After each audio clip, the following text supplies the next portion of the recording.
Great Waterfowl Migration is one of the world's most fascinating annual events. Ducks and geese by the millions use their nearest flyway and retreat the frigid north, flying south to warmer weather, dodging the decoy spreads of anticipating hunters along the way. But there are the select few that are good enough to make even the most call-shy birds decoy. Shawn, Stahl, and John Stevens are two of those hunters. Chasing the migration each year has become the norm for Shawn and John, filming hunts for their popular TV series RNTV. But the life of a waterfowl junkie doesn't stop when the season ends.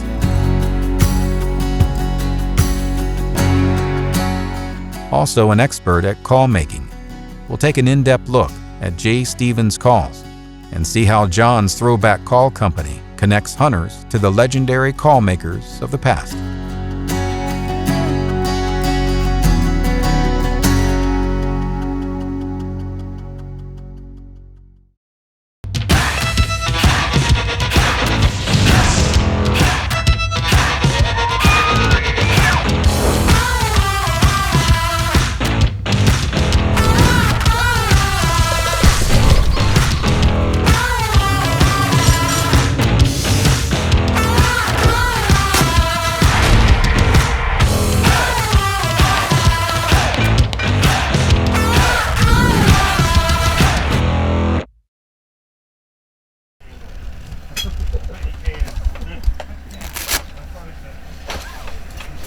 There.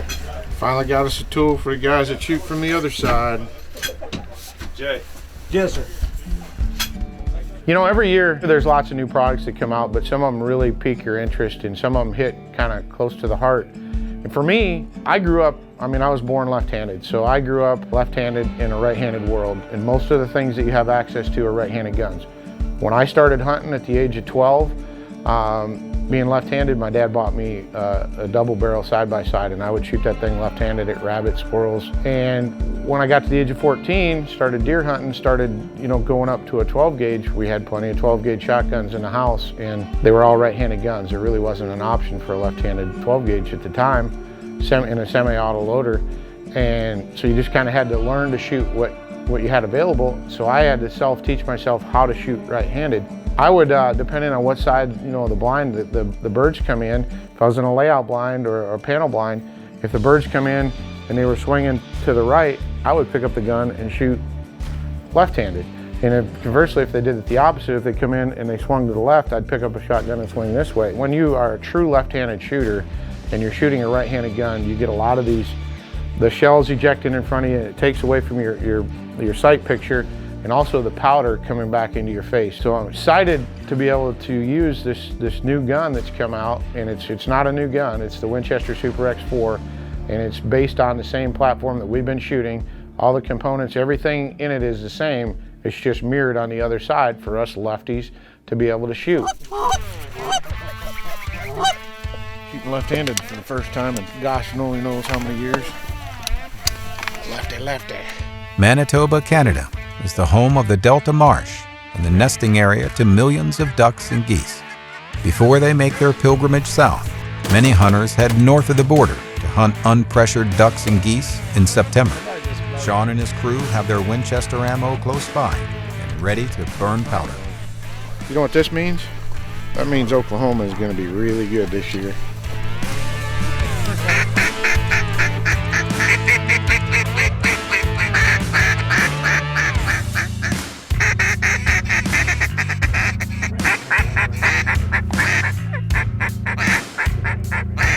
Go, go! Oh yeah, Carl. Left-handed, baby. That's what it is. Pouring the coals to him.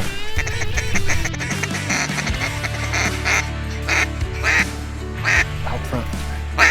Get ready here, boys. Get ready. Go!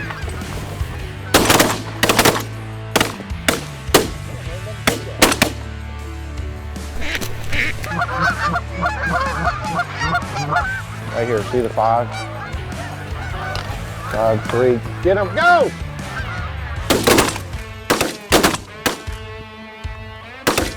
The best we could do with no wind there, boys. Caught.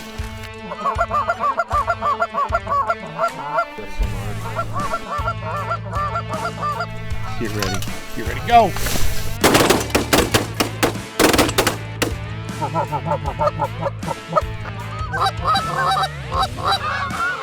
See them, Ty.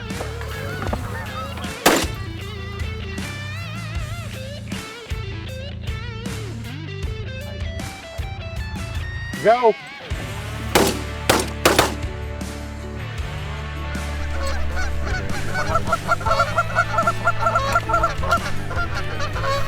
Do it.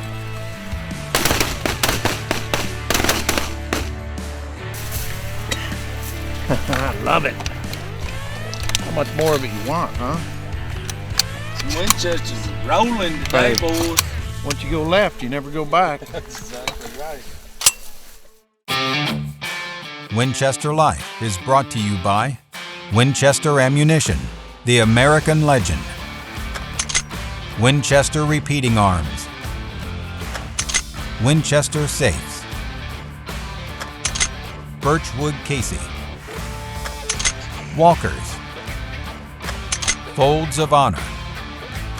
Shoot United. Make the shooting sports part of your life. This segment of Winchester Life is brought to you by Folds of Honor, providing life-changing scholarships to families of fallen or disabled military and first responders.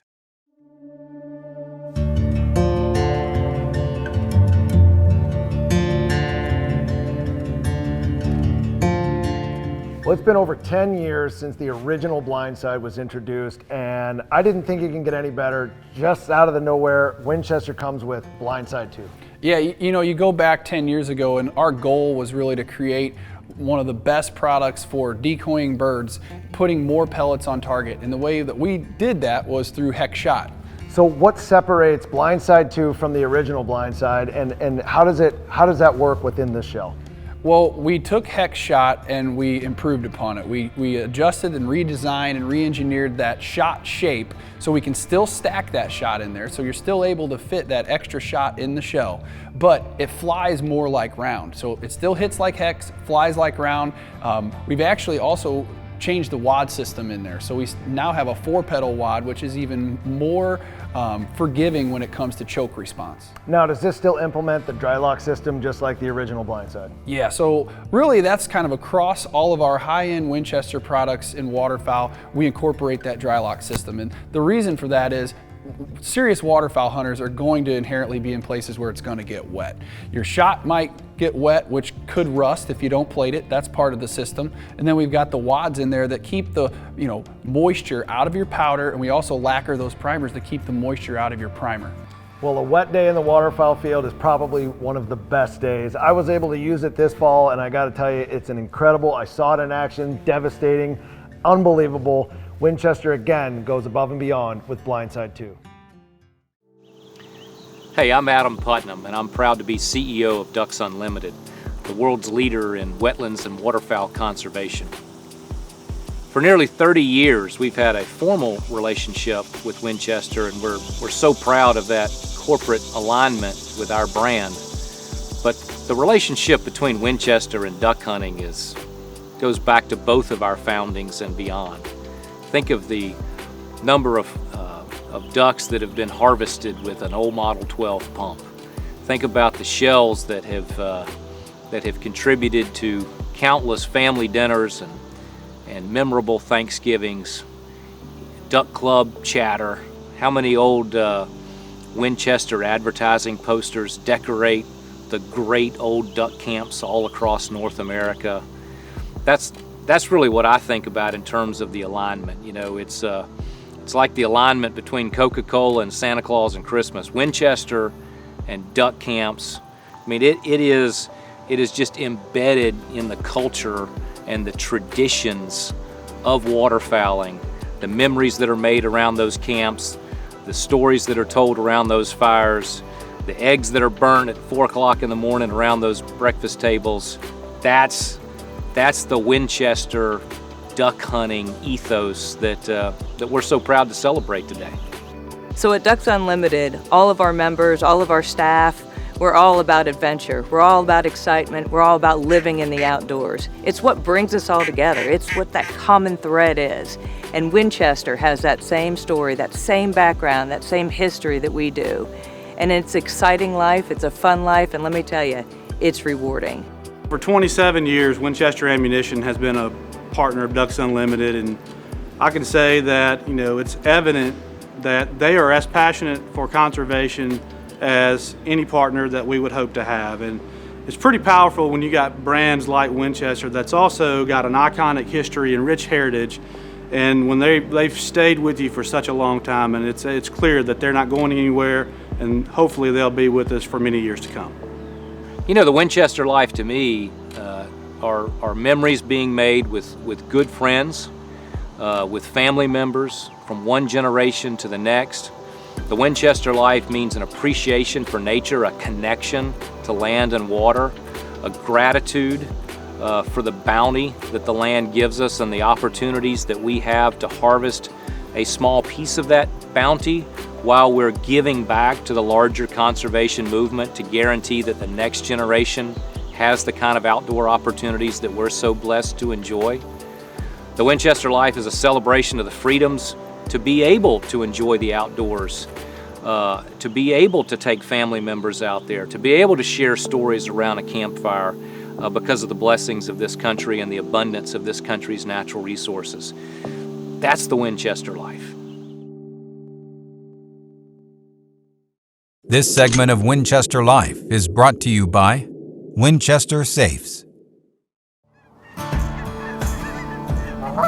Day 2 of their hunt in Manitoba finds Shawn and his crew set up in A-frame blinds on a freshly cut wheat field. Go, go, go, go.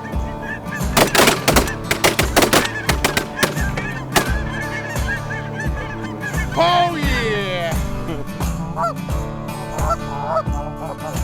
Flying in like B-52s, these giant decoy-friendly Canada geese are exactly why Shawn likes to hunt Canada in early September.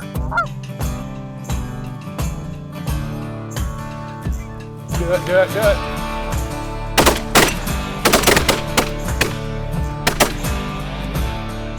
I don't know that I shot there because everything folded up. I come up looking for that honker that lit.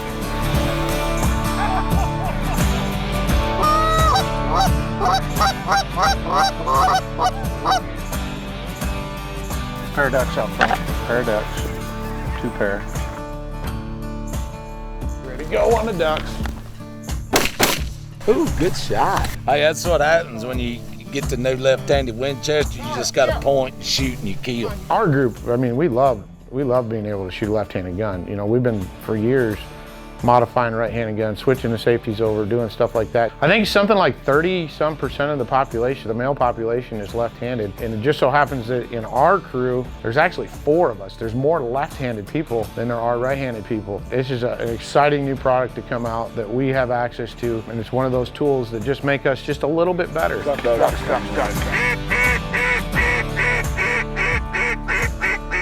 Go, go.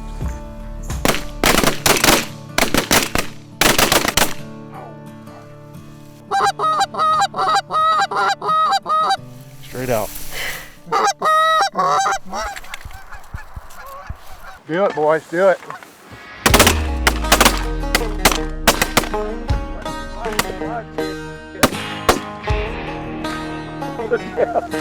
I just ran out of stuff.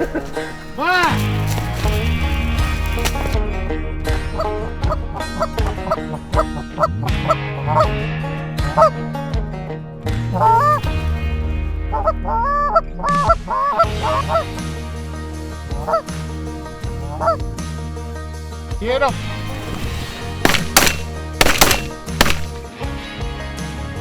Carl.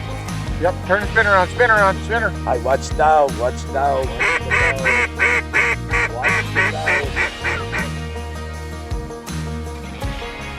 Go.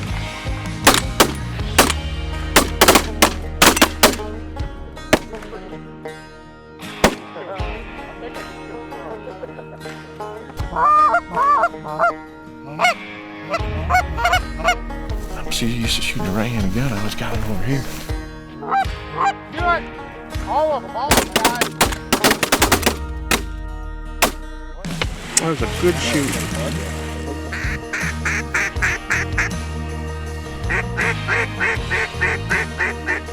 Good, good.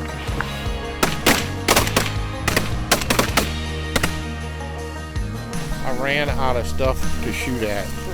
Like, look at it, just. Left-handed Winchester, baby. See it right there? That's what it's about. This segment of Winchester Life has been brought to you by Walkers. This segment of Winchester Life has been brought to you by Birchwood Casey.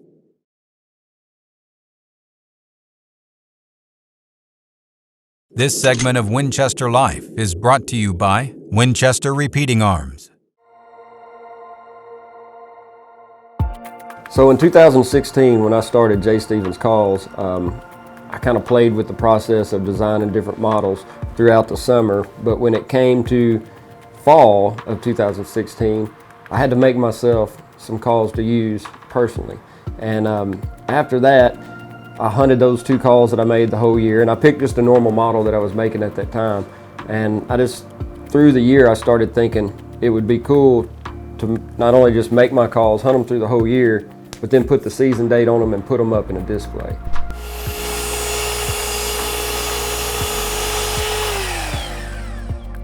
When it comes to trying to decide exactly what I was going to do for my call each year, the first few years I just basically picked out one of the models that I had already created, and then just kind of, either picked out some wood that was different from what I usually made for customers, or just made something that I liked. So far I've just kind of taken existing models that I've made over time and made myself a pair that year to hunt. This year was a little different. I tried some new things on some calls, and I had some ideas, I guess influences of older call makers. All of my calls basically are influenced or designed after older call makers.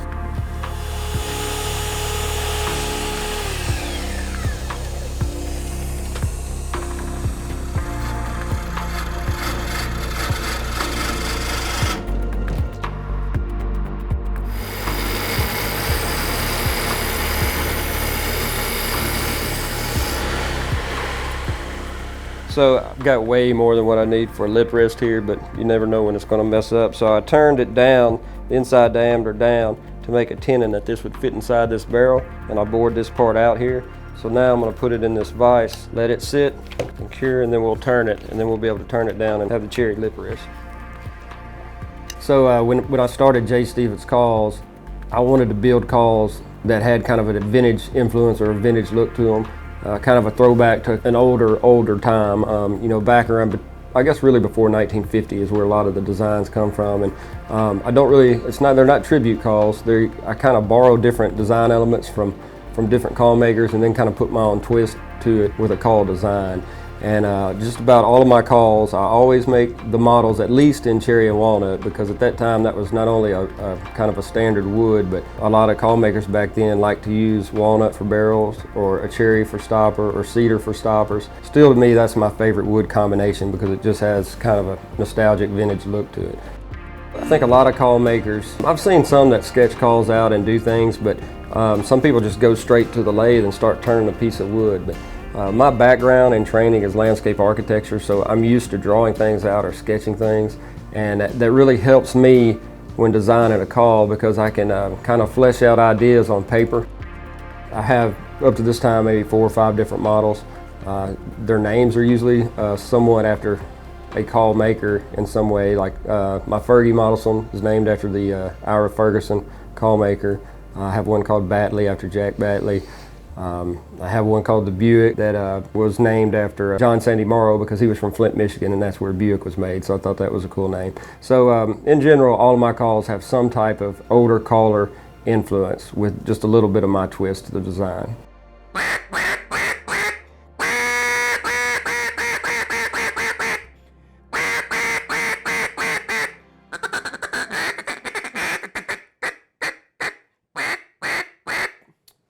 So now she's ready for oil.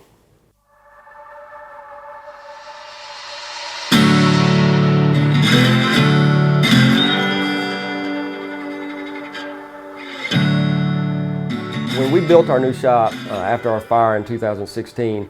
We kind of just all got together and brainstormed and thought, you know, what could we add to the new shop that would educate people more about duck calls. And that was really the whole purpose and our intent in our retail front, was to do as much as we can to educate people about the craft of call making. Whether you wanted to, you know, collect calls, whether you wanted to make calls, or if you were just here visiting Stuttgart and wanted to know a little bit of the history. And the way we kind of pulled that together was with a rotating collection of old duck calls, vintage duck calls. We change them out every year. We've got a tap room that you can come in, you know, get a beer, walk through, view the whole shop, view the duck call collection. Everything in here, from coasters to pint glasses, has something to do about the history of call making. While you're here, you can walk down the hall of R&T. You can see how we make calls today in R&T using CNC machines, the whole process from when they come off the machines to us finishing the calls by hand and tuning the calls by hand. And that's really, you know, how we do things today. When I got to build the JS shop, when you looked in the viewing windows, I wanted it to look and feel like an old call maker shop. You kind of got the best of both worlds. You can see how we make calls with R&T, but now you can come in and you can see how calls were made by hand. And that's the main reason I got into call making in the first place, is watching Butch Richenbach make calls by hand. And that's something that I've always enjoyed. I mean, I like the actual process of making calls, so I wanted people to be able to see that. And to me, that was one of the most important things setting up the JS brand, is doing everything not only by hand, but doing things that would add a legitimacy and also help preserve the craft of call making.